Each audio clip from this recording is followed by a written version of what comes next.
IPL-ൽ Chennai super kings play off കാണാതെ പുറത്ത്. നിർണായക മത്സരത്തിൽ പഞ്ചാബിനോട് 4 വിക്കറ്റിന് തോറ്റു. ചെന്നൈ ഉയർത്തിയ 190 റൺസ് വിജയലക്ഷ്യം 2 പന്തുകൾ ബാക്കി നിൽക്കെ പഞ്ചാബ് മറികടന്നു. അർദ്ധ സെഞ്ചുറി നേടിയ നായകൻ ശ്രേയസ് അയ്യരും പ്രഭ് സിമ്രാനുമാണ് വിജയശില്പികൾ. ചെപ്പോക്ക് സ്റ്റേഡിയത്തിൽ നിന്ന് മുഹമ്മദ് റയീസ് തയ്യാറാക്കിയ റിപ്പോർട്ടിലേക്ക്.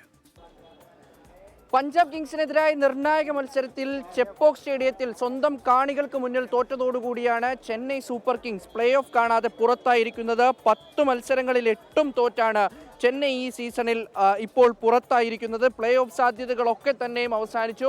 നേരത്തെ എന്തെങ്കിലുമൊക്കെ സാധ്യതകൾ നിലനിർത്തണമെങ്കിൽ ഈ മത്സരത്തിൽ ചെന്നൈക്ക് ജയിക്കണമായിരുന്നു. തുടർച്ചയായ വീണ്ടും ഒരു മത്സരത്തിൽ കൂടി ചെന്നൈക്ക് ടോസ് നഷ്ടമായി ആദ്യം ബാറ്റ് ചെയ്യേണ്ടി വന്നു. പക്ഷേ ഇത്തവണ ചെന്നൈ കുറച്ചുകൂടി മെച്ചമായി കളിച്ചിട്ടുണ്ട്. 190 റൺസ് നേടി. അതിൽ സാം കറിന്റെ ഇന്നിങ്സ് എടുത്തു പറയേണ്ടതാണ്. കാരണം അദ്ദേഹം നേടിയ 88 റൺസ്, അത് 47 പന്തിൽ നേടിയ 88 റൺസ് ഈ കാണികളെ ഏറെ ത്രസിപ്പിച്ചിരുന്നു. അതിനുശേഷം പിന്നീട് വന്നവർക്ക് ഒന്നും തന്നെ സ്കോറിംഗ് ഉയർത്താൻ കഴിഞ്ഞില്ല. അങ്ങനെ ചഹലിന്റെ ഒരു ഓവറിൽ 4 വിക്കറ്റ് അടക്കം വീണതോടുകൂടി ചെന്നൈ പിന്നീട് 190 റൺസിലേക്ക് ഒതുങ്ങുകയാണ്. അങ്ങനെ 191 റൺസ് വിജയലക്ഷ്യവുമായി ഇറങ്ങിയ പഞ്ചാബിന് ഒരിക്കൽ കൂടി അവരുടെ നായകൻ ശ്രേയസ് അയ്യരും ഒപ്പം തന്നെ പ്രഭ് സിമ്രാൻ സിംഗും അർദ്ധ സെഞ്ചുറി നേടി വളരെ മികച്ച രീതിയിൽ അവരെ മുന്നോട്ട് കൊണ്ടുപോയി. അങ്ങനെ ഒടുവിലൊരു ചെറിയ ഫിനിഷിംഗ് പോരായ്മയൊക്കെ ഉണ്ടായെങ്കിലും അവർ അത് 2 പന്ത് ബാക്കി നിൽക്കെ മത്സരം വിജയിച്ചു. അങ്ങനെ ചെന്നൈ പുറത്തായിരിക്കുന്നു. തുടർച്ചയായ 2ാം തവണയാണ് ചെന്നൈ പ്ലേ ഓഫ് കാണാതെ IPL-ൽ നിന്ന് പുറത്താകുന്നത്. അത് എടുത്തു പറയേണ്ടത് IPL-ലെ തന്നെ ഏറ്റവും സ്ഥിരതയാർന്ന ഒരു ടീമാണ് ചെന്നൈ.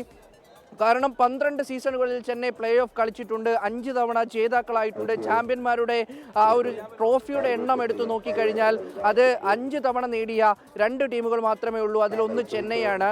അപ്പോൾ അത്തരത്തിൽ മികച്ച രീതിയിൽ കളിച്ചുകൊണ്ടിരുന്ന ചെന്നൈ ഈ സീസൺ ഉടനീളം അവർക്ക് വലിയ പരാജയങ്ങൾ നേരിടേണ്ടി വന്നു. അവർക്ക് മറന്നു പോകേണ്ട ഒരു സീസണാണ്. കാരണം 10 മത്സരം പൂർത്തിയാകുമ്പോൾ ആദ്യം തന്നെ പ്ലേ ഓഫ് കാണാതെ പുറത്താകുന്ന ഒരു ടീമായി ചെന്നൈ മാറിയിരിക്കുകയാണ്. എന്തായാലും ഇനി 4 മത്സരങ്ങൾ ശേഷിക്കുന്നു. വിജയിച്ച് തല ഉയർത്തി മടങ്ങാനാകും ധോണിയും കൂട്ടരുടെയും ശ്രമം.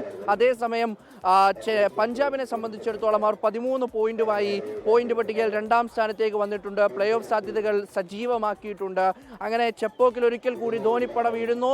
സീസണിൽ 2ാം തവണ ഏറ്റുമുട്ടിയപ്പോഴും പഞ്ചാബ് ചെന്നൈക്ക് മേൽ വിജയം സ്ഥാപിച്ചിരിക്കുന്നു.